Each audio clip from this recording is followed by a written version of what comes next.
আজকে অনেক ঘটনাবহুল একটা দিন কেটেছে আমাদের। অনেকগুলা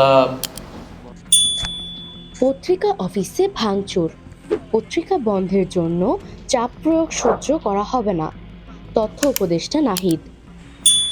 সরকার পত্রিকা অফিসে ভাঙচুর বা পত্রিকা বন্ধের জন্য চাপ প্রয়োগের ঘটনা তীব্রভাবে নিন্দা করেছে।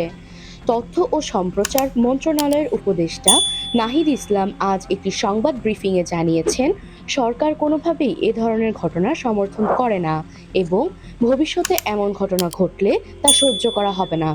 আজ সন্ধ্যায় রাজধানীর ফরেন সার্ভিস একাডেমিতে প্রধান উপদেষ্টার প্রেস উইং আয়োজিত সংবাদ ব্রিফিংয়ে নাহিদ ইসলাম বলেন, আমরা দেখতে পাচ্ছি যে কিছুদিন ধরে প্রথম আলো পত্রিকা নিয়ে উত্তেজনা সৃষ্টি হয়েছে।